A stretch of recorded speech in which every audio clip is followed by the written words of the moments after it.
All right, now we're going to jump into some really good stuff. So this is where we take all these big concepts we've been talking about and ground them into how SEEDS actually works. So what we have here is a financial and economic simulation tool that Hypha built to be able to map out all the assumptions that we've been making about SEEDS and how this financial system could operate. So what we're just mentioning is the idea of an intrinsically stable currency. So that's a currency that's maintaining its purchasing power over time, because our national currencies are actually losing purchasing power. Other currencies and assets might be gaining purchasing power. We want one that's actually stable against purchasing power. And how we do that is we map out the currency, what's actually happening with it on one side, and our economy, i.e. the demand for that currency on the other side. And if those two are in balance, then the purchasing power of that currency is going to be more balanced. So what we have here on the left is the SEEDS totals. So we got the total supply of SEEDS, how many are in circulation.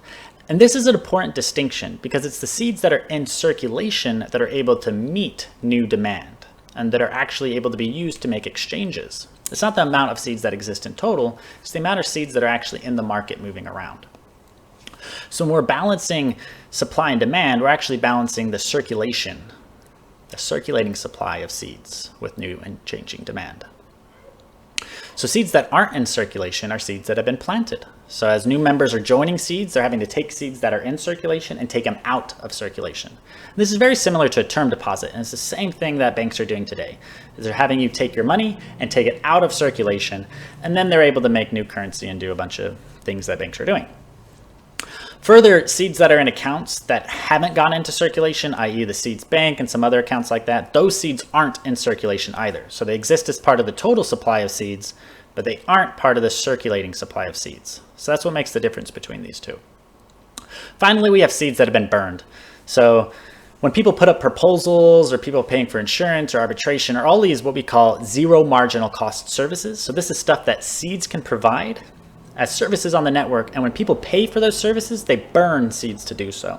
And this is really important that we have to be burning SEEDS, because if we have a decrease in demand for SEEDS, we want to be able to adjust the supply to meet that decrease in demand. And to do so, we have to actually decrease our circulating supply, which is why we need to be constantly destroying currency in order to be able to do that.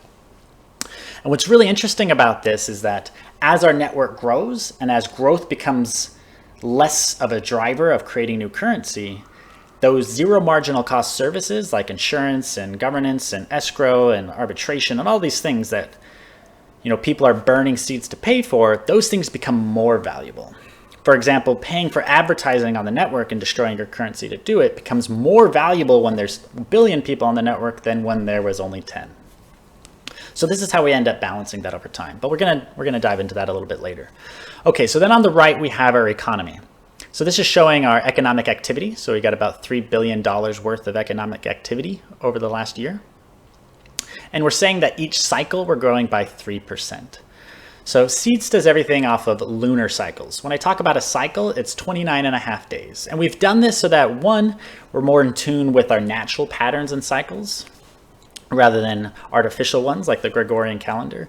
And two, it's not biasing any particular time zone. And three, they're more consistent. Why months aren't consistent, some are 28 days, 31 days, lunar cycles are consistent. So when we've programmed it in, everything is based off lunar cycles. And we believe this is pretty nice because we know that every new moon is the beginning of a new cycle. Okay, so let's go over some of the assumptions. First, we're wanting to grow our global SEEDS economy to the size of Bhutan's economy. And those who aren't familiar, Bhutan is this tiny country in Southeast Asia. It's got about 750,000 people, agrarian farmers that are moving around $6,000 worth of value each year. And if we can grow our global SEEDS economy to the size of that economy, then these economic assumptions are going to hold true. So what we've actually done is we say we have 1 million people on the SEEDS network that are moving around $3,000 worth of value each year. And why I'm saying dollars is because if our economic system is around 3 billion worth of value and our current supply of SEEDS is around 3 billion, then the dollar value of each seed is going to be around $1. So it's going to be pretty on par. And we wanted to do that as well because people can conceptualize it a lot easier, because it was actually pretty arbitrary, the number of SEEDS that we set to be the initial total supply. So we very intentionally did it to meet our targets so that if we reach the growth targets that we're aiming for, that each seed is going to be around $1 each. So then as we're talking about these distributions, you can think of them in dollar terms.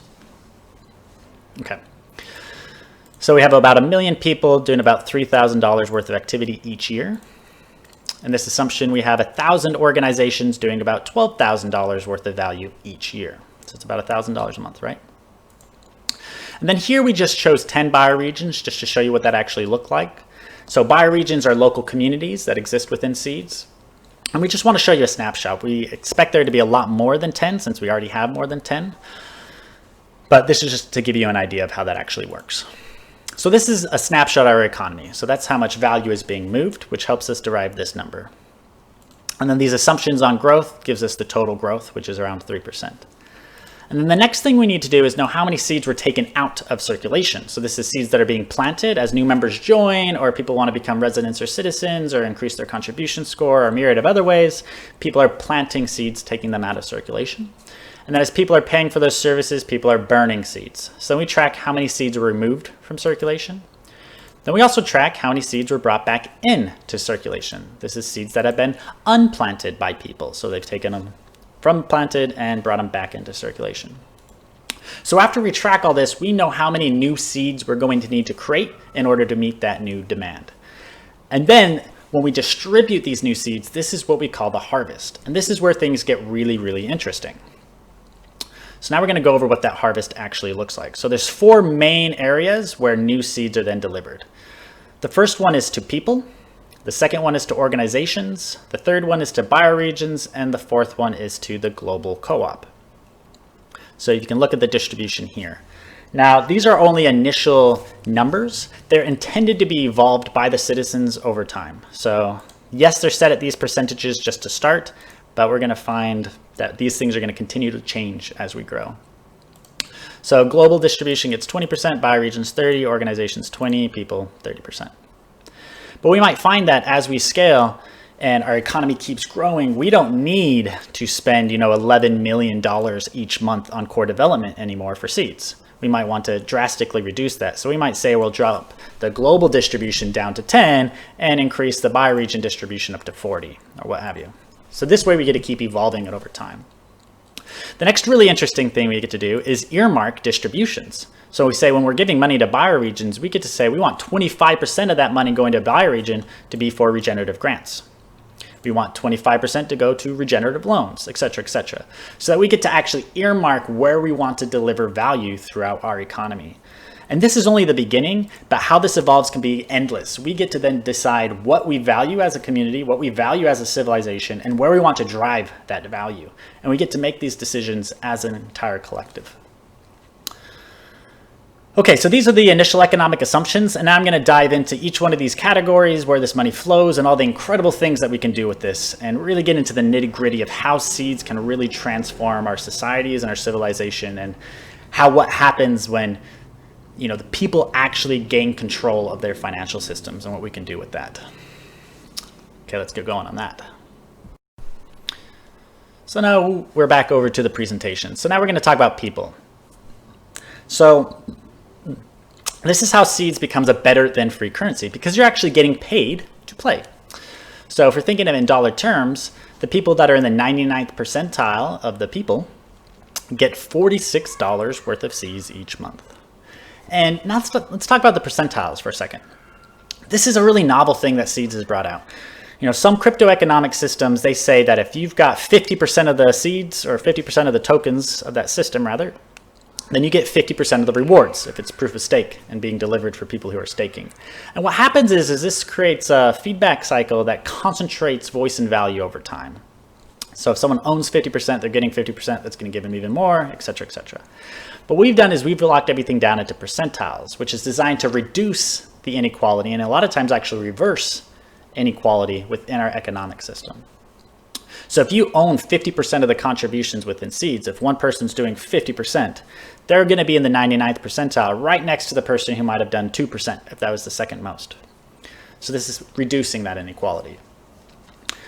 And this is also how we make sure that we're going to talk into the governance aspect, because governance is actually distributed based off those percentile distributions as well. Okay.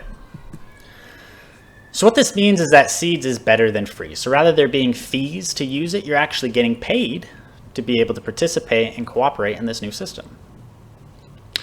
So this is how we're giving out a share, an equitable share of humanity's collective wealth to all the people who are participating. And then most importantly is you have a voice.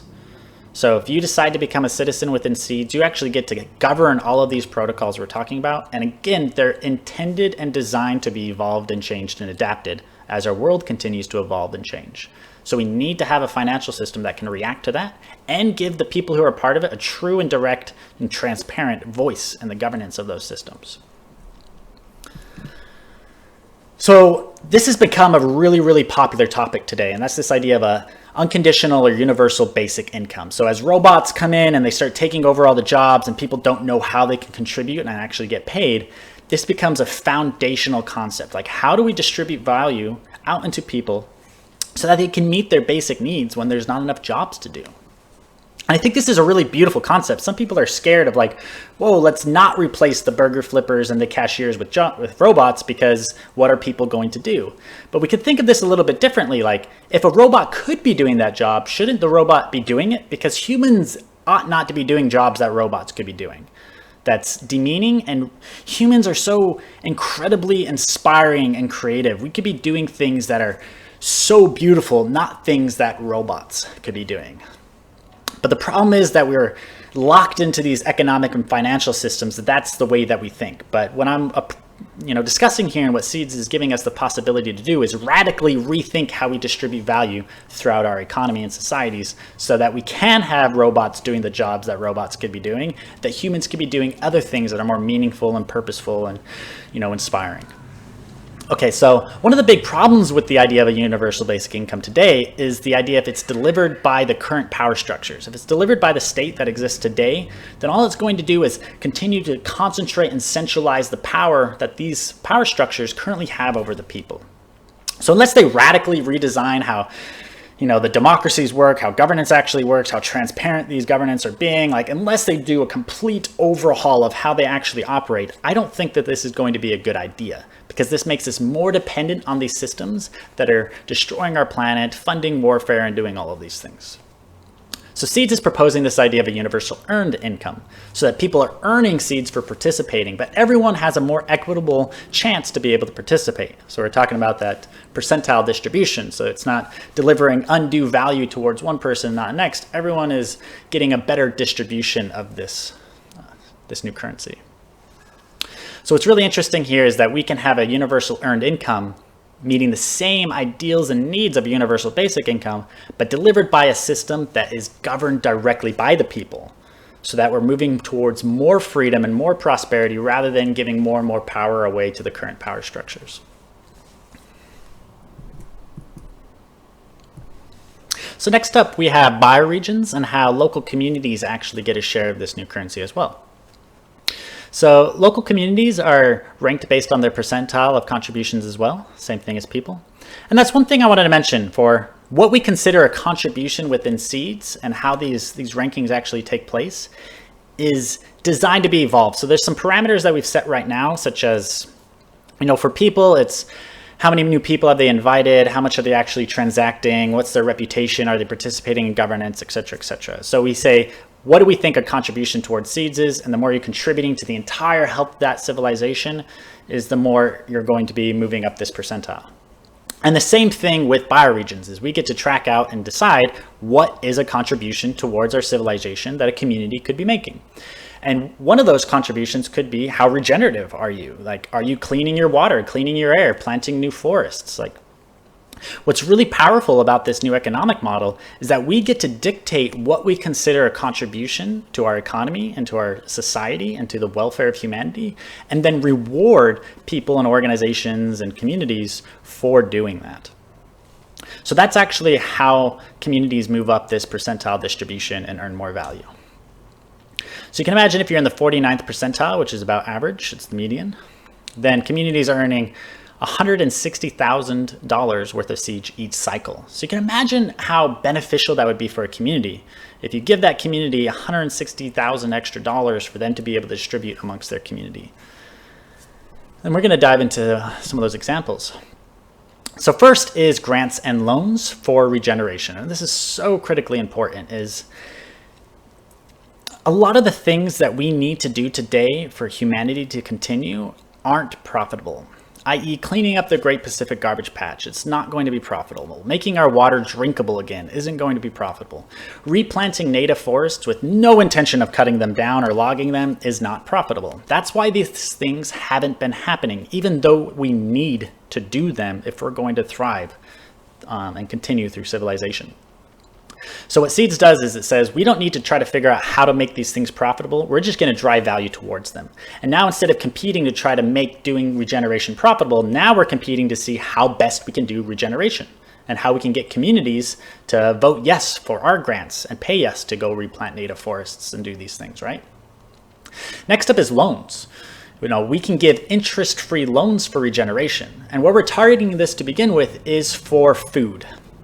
So we want to help we call it conventional, although it's not conventional.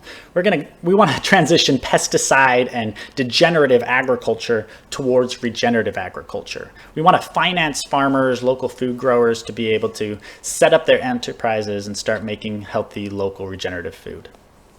And any regenerative business can apply for one of these loans. So if you're, generating energy, doing it in a regenerative and sustainable way, if you're providing tourism, et cetera, et cetera. There's a lot of regenerative enterprises that can apply for one of these loans. And what's critically important here is that it's interest-free. So we're not trying to extract more wealth out of these industries. We're just wanting to give them a loan, help them get set up, and then they pay back that loan so we can continue giving out more loans and scaling this up. So that's what communities are able to do, is then they get to decide who they want to give grants to, who they want to give loans to, and it's up to the community to do that. But what's really powerful then with this loan concept is that if an enterprise comes up, let's say it's a local food producer, and they ask the community for a loan, then first the community gets to decide, do we want this? Do we feel like we want more regenerative food? And they're going to signal that by actually voting up for that loan to happen. But then what's really beautiful is that now that entire community has an interest and an incentive to support that enterprise, to buy food from them, to help them thrive, because then they know they're going to be successful and pay back that loan, which then benefits the whole community. So we create this virtuous cycle where, one, entrepreneurs get to signal and test if the community actually wants what they're offering, and then they get to bring the community into that incentive structure so that they have reason, more so than just for the benefit of humanity, to support that enterprise. And then we have open proposals, and this is where communities can come in and start, buying up community kitchens, buying up hotels that have been dilapidated and went into foreclosure and turning them into community spaces and housing for those who are in need. We might start buying up all of these assets to help meet our needs, and then we collectively own those things as a community. So this is where, fundamentally we can shift how our economies are set up as people start co-owning the ability to meet our basic needs. So we're going to dive in a little bit more about this idea of supporting local food production. That is at the heart of what SEEDS is here to do, is regenerate our planet. And in order to do that, we need to localize and regenerate our food systems. So this is actually where SEEDS started, was the idea to support local food production, to create a local food economy, and to help make local, regenerative, nourishing food cheaper and better for you. And this is the beautiful foundation to build a new financial system on top of. So when the plumber comes over and the person's like, hey, will you accept SEEDS for all this work? He's like, what can I do with it? If it's like, you can buy regenerative healthy food tonight, then he'd be like, oh yes, of course, I would love to accept these SEEDS. So in all the regions that we're setting up, we want to establish local food systems. One, to make those communities more resilient. Two, to regenerate our planet. Three, to create a nice foundation for this new financial system to rest on top of. And that's a foundation of food. So if you could buy food with this currency, everyone in that economy is going to want to accept that and need to accept that and be willing to accept that because they know they can meet their basic needs with it.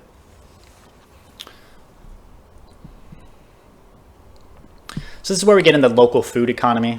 So we were talking about that before. A huge focus is on SEEDS right now is to give interest-free loans for local food producers. and grants for free food production. So this is happening already in a couple instances where, permaculture education sites are setting up community gardens, and they're going to grow food and just give it away for free to those who are in need. And this is so important as we move into this abundant world and new paradigm, is we need to have our basic needs essentially free. We need housing to already exist and be there and be very, very little to support that. We need food to be able to be produced and meet that need for free. So this is how we get out of a coercive system that requires that we go and do things we don't want to do just to meet our basic needs. We need to make sure that food and housing and water and air are free. And we do that by giving out grants for free food production and making it so that we can finance that as a collective to just grow food and give that out to those who need it. And then we're just elaborating more on the seeds that are backed by food concept. So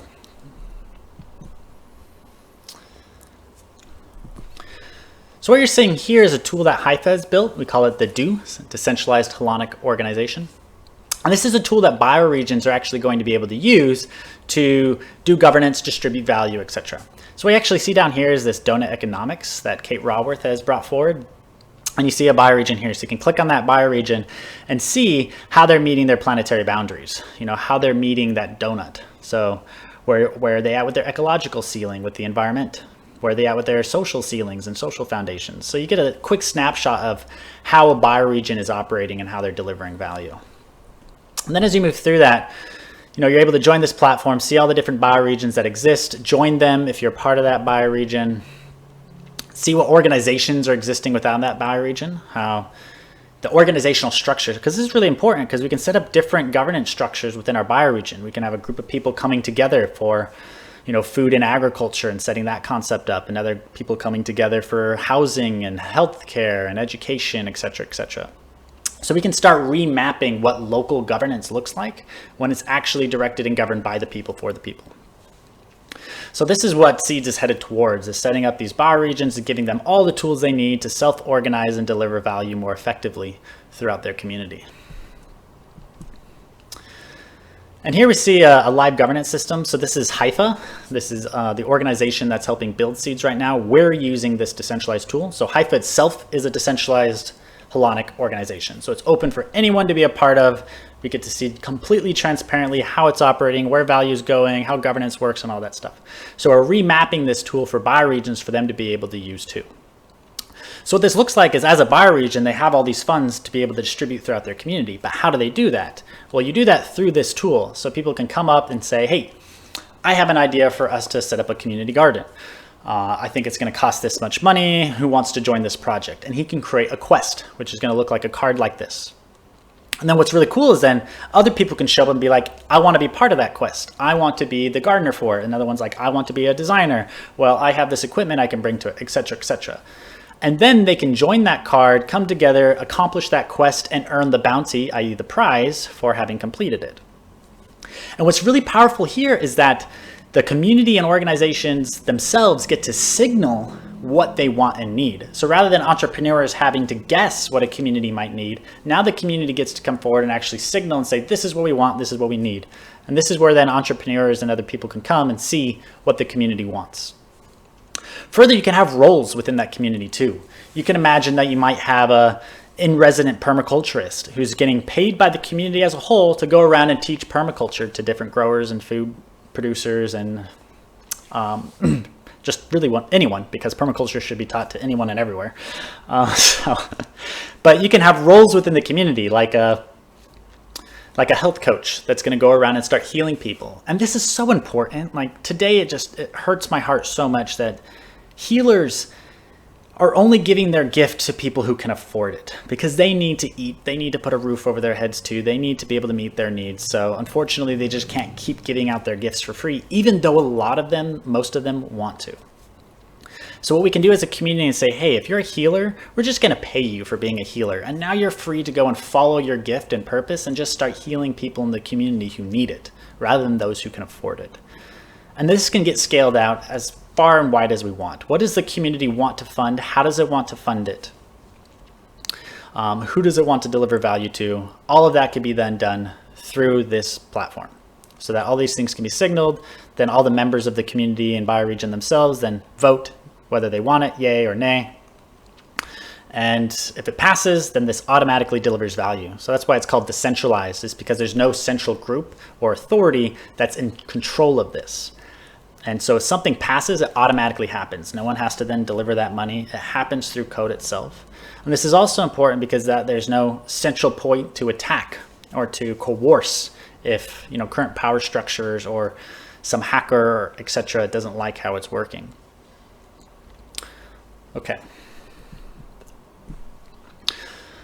So we're going to get into how we can end global inequality with SEEDS. So this is a pretty broad concept, but if we're delivering value to communities who are participating in it, we can do some pretty incredible things.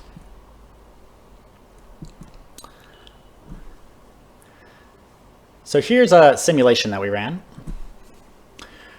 where we picked a number of communities, and each community was an order of magnitude less wealthy. So we started off at 10 trillion and we went all the way down to $1,000 worth of wealth. So you can imagine this is a rural community in sub-Saharan Africa, which has got an incredibly small number of value within that community, all the way up to the wealthiest communities on our planet. So what happens if all of these communities join SEEDS and we start delivering value out to the bioregions, how I just showed you? Is that after the first harvest, you see that degrees of separation changes dramatically.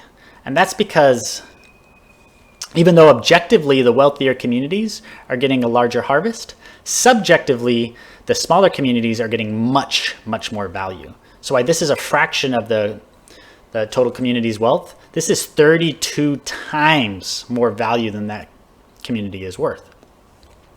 And what you see is over time, as this is played out, it actually decreases the level of inequality throughout the communities, whilst objectively giving more rewards. So this still has incentives for the wealthy communities to join, because an additional 300,000 for their community each month is still a benefit for them. So they still want to do this because it's still beneficial. But it's delivered in a way that actually reduces that inequality. And we think this is critically important and why a financial system needs to be globally connected, because if we isolate our financial systems to local communities, we're not able to reduce global inequality this way. And this is a conservative estimate. This is assuming that our economy is not actually growing. It's just maintaining a steady state. So if our economy is growing, then this is going to have a compounding effect. So you're going to see that this actually reduces inequality much, much quicker than it's showing here.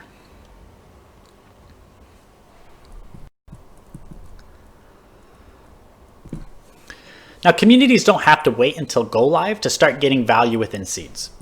What we're doing is we've set aside 1 billion SEEDS today to distribute out to local communities for them to start seeding their communities and delivering value towards regenerative projects. So what we see is that we have 1 billion SEEDS plus set aside to deliver out to local communities, and then they get to start running through that process that we just showed you, giving them out to grants for regenerative projects and regenerative enterprises, loans, and rewards for those community roles that we discussed. So this is happening already today. We've got about 12 different pilots across the globe that are running. And if you want to set up a community, if you want to get your community on board and set up a bioregion and become part of this movement, reach out to us. We've got an ambassador group that's helping set these things up. And we would love to keep supporting local communities for this, especially today when there's this global depression taking place. And I'm really excited about the communities we're supporting in Costa Rica, because 40% of their workforce was dependent on tourism. So when tourism went away, that's created this huge glut and the ability to meet people's needs there. So SEEDS has an incredible opportunity to be able to come in here and help those communities thrive during these tumultuous times.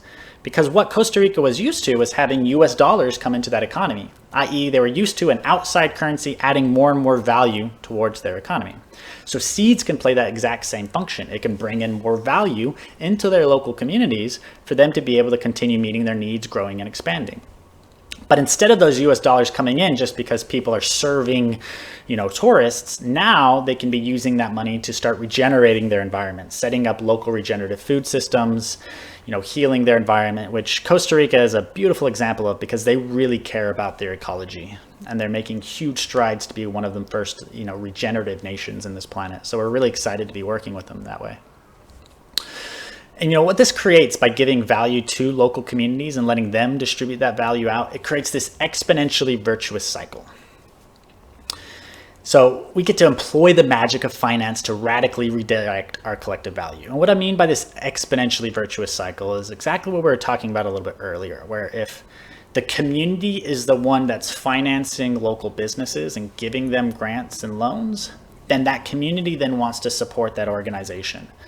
And then if one organization comes in and a second one and a third one, now all of these organizations have incentives to collaborate, to share resources, to grow together. So what it does is it creates this cooperative economic system where all the players have incentives to actually help each other, which is the exact opposite of what we have today, where all the incentives are designed to compete against each other. We want incentives to cooperate with each other and grow collective value. So like I was discussing, this is actually happening today. So here's some live screenshots out of the Passport, which is one of the applications that SEEDS uses. And here's a proposal from a bioregion called Regenerating Central America. It's a massive, massive endeavor that's been going on for several years now. Many organizations and NGOs and the governments have actually come together to try to figure out how they can actually redirect collective value towards the regeneration of Central America. This is kicking off in Central America. So this is actually a proposal that just got passed actually within SEEDS. And this is what I wanted to show you is it's the citizens of SEEDS themselves that are voting on right now what bioregions get grants and who gets funding. So these things are live in the Passport right now. You can download this app, see how they're working. If you become a citizen, you can start voting on these and participating in it. But what we get to do on a collective and global level is we can have our own global green or regenerative New Deal. So rather than waiting on governments to finally get their act together, which it doesn't look like they're going to truly care about our ecologies and start directing value towards the regeneration of our planet, we can just start doing it. We can create our own financial system, deliver value out to start getting those activities done. And if we all choose to opt out of those old financial systems into new one, then all of that value from that old system is going to move into the new one through grants and loans for regenerative projects and enterprises. So this is going to just shift all the value out of our degenerative, destructive financial systems into regenerative, cooperative ones. All right, so we're going to go back to the economic simulation again. So we were just discussing bioregions and how all that works. Now I want to talk about the global decentralized community and how this works. So the global one is designed to serve, as it's called, the globe. So the entire SEEDS economy. And this is things for like network maintenance, for taking care of the blockchain itself, the economic tools and all that sort of things. Then there's grants set aside for regeneration as well. So this is stuff that might not be part of a particular bioregion, such as our oceans, or larger concepts like entire continents, or going to regions that don't have people living in them, like the Sahara or other deserts across our planet. So this is the ways that we're able to regenerate our globe and target places that are going to have a high impact. We might, as a globe, choose that, Brazil is a really high impact place, and we want to send even more value towards regenerating the Amazon there. Then we have the core development. So this is to help keep building out applications, continuing to support Hypha as we do marketing and putting on ambassadors, et cetera, et cetera. So this is to maintain the development momentum and finance that. We have funds set aside for interest-free loans, the same concept as bioregions, et cetera. So again, this is the assumption if we grow to the size of Bhutan, it's not an incredible target, and we have a very consistent 3% month-over-month growth. This is how much value in dollar terms we get to drive towards these purposes.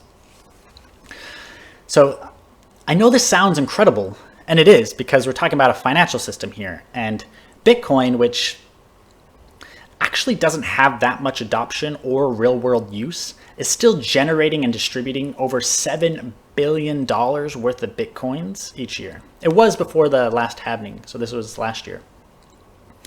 So that's $7 billion for a network that hardly anybody uses. So we're talking about these fantastic numbers, but it's important to put this into perspective that, Bitcoin already showed exactly how this works. But moreover, our central banks are creating trillions of dollars. And that's an enormous amount of money when you think about $6 trillion, which is how much was created very recently. So when we're talking about a few millions, which is still an incredible amount of money, we can do an incredible amount of good with it, it's very meager compared to the potential that SEEDS has. Okay. Actually, I wanted to talk about one more point here, and that's this idea of network maintenance. This number is incredibly small. So of that 7 billion that Bitcoin's generating, about half of that was paying for electricity fees. So that's an incredible amount of money, over $3.5 billion paying to maintain the Bitcoin network. But SEEDS is built on top of Telos, which is another type of blockchain, and it actually doesn't have to pay for its own block production. Meaning it doesn't have to pay to maintain the network. All SEEDS needs to do is, if it grows, if we increase the amount of activity that we're doing month over month, then we have to buy more of that network's token and stake it.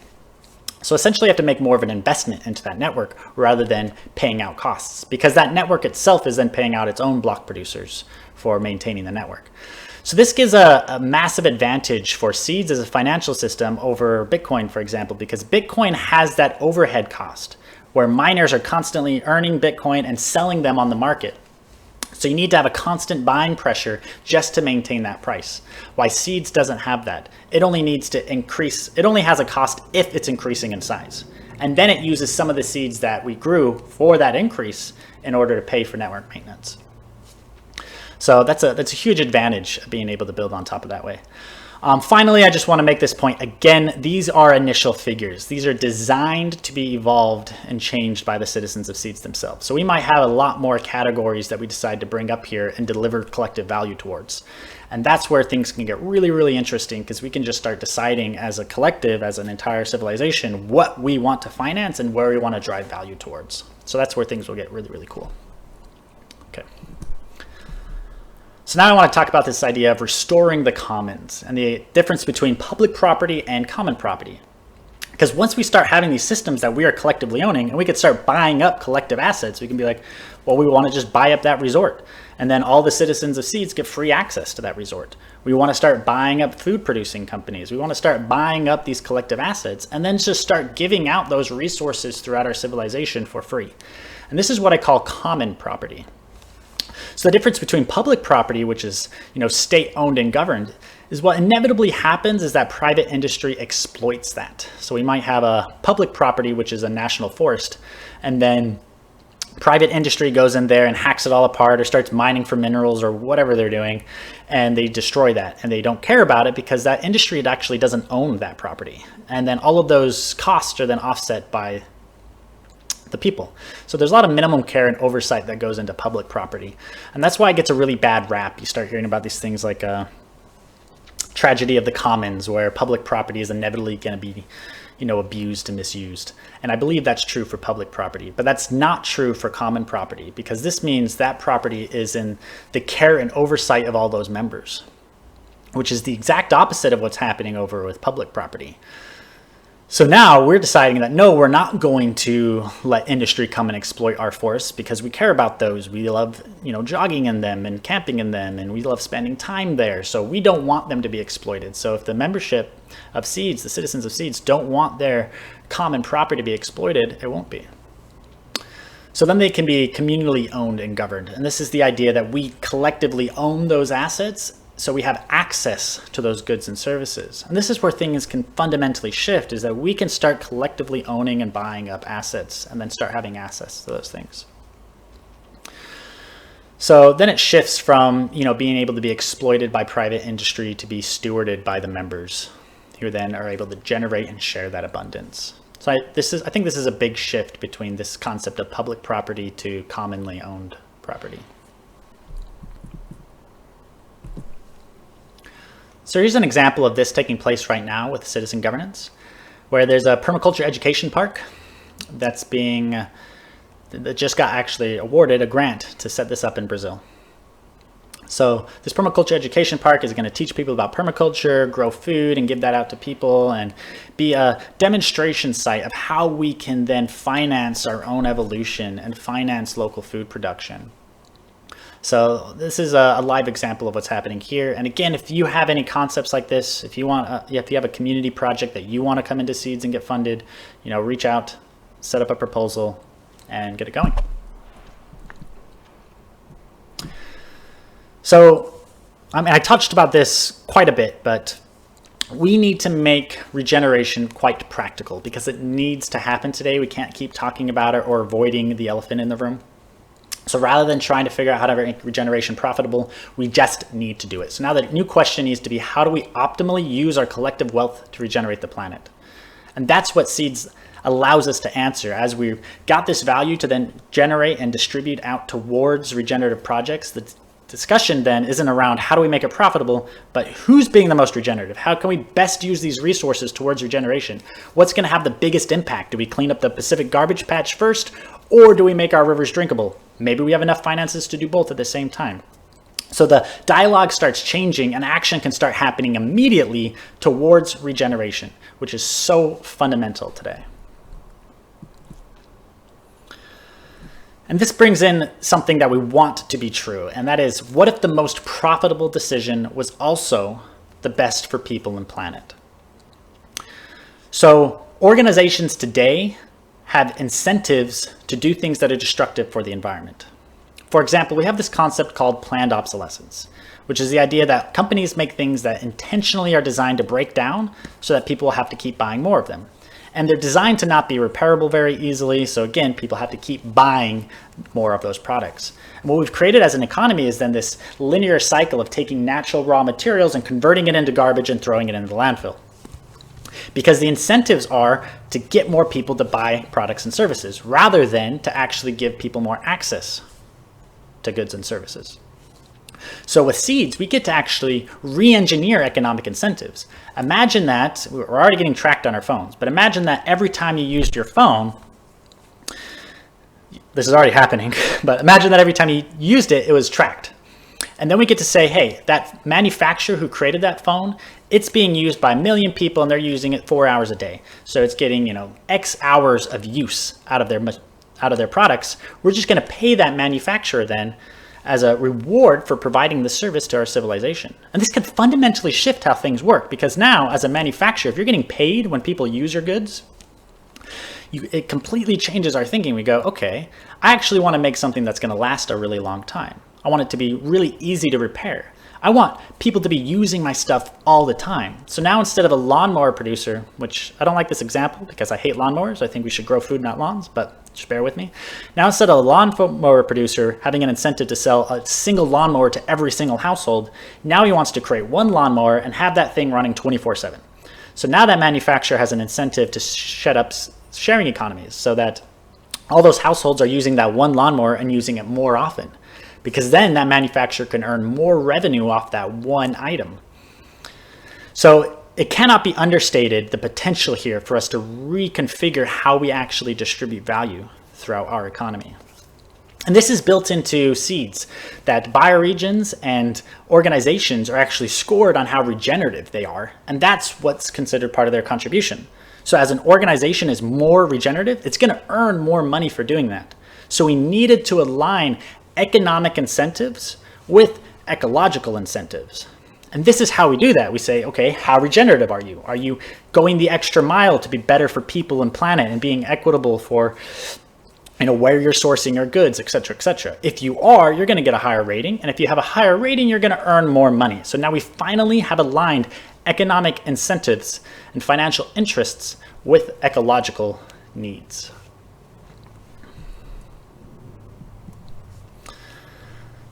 So this is going to dive down into that a little bit more. So outside of where a bioregional organization is sitting on that percentile distribution for how regenerative they are, now we're just giving out grants and loans for regeneration. So I've touched on this quite a bit, but this cannot be overstated how impactful this can be if we just have resources and we're subsidizing regeneration.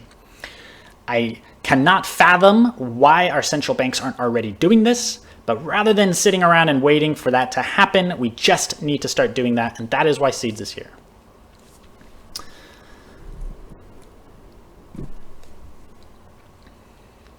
So I talked about regeneration on that bioregional concept and that global concept. So it's happening in both of those perspectives and both of those scales. We talked about a little bit about rewiring economic incentives so that And this is only the beginning when I'm talking about we can track use of an item. And that has another really beautiful impact is today we have advertising agencies and their whole incentive is to get people to buy stuff stuff they might not ever even use, right? So they don't care if you buy it and if it ends up in the landfill tomorrow or if it ends up in your storage shed and you never use it. But if you're tracking use, now that fundamentally shifts. Now all of a sudden it's like, oh, actually, I want to make something that people actually need and that people are actually going to use. And I don't want it to land up in the landfill. So, that little subtle shift in how we actually distribute value could have profound outcomes. And this is only the beginning, how we can continue to rewire our economic incentives. For example, we can track regeneration. We can use satellite imagery and all sorts of different sensors to say if a farmer is being regenerative or not. Like, are they growing the health of the soil? And if they are, we can just deliver value directly to them. We say, that's a beautiful need that civilization and humanity needs to be happening. We're going to just pay you for doing that, right? And that's what we need to be doing today. And finally, we can start subsidizing local circular economies. So now people can start collectively buying up assets, setting up economies that are producing needs locally, and having incentives to start, exchanging locally. So part of an individual's contribution score is how much they're transacting, but there's a multiplier if they're purchasing from other organizations in their buyer region. So now we've set an added incentive to start buying and purchasing locally. And that's what we want to do with SEEDS, is just rewire incentives. Rather than put in punishments, which is what our current national states try to do, we just want to have incentives. We say, what do we want to accomplish? We're going to give you more value and give you more rewards if you do that. And again, this is only the beginning. It's designed to evolve, but this is all what's built into it from the foundation.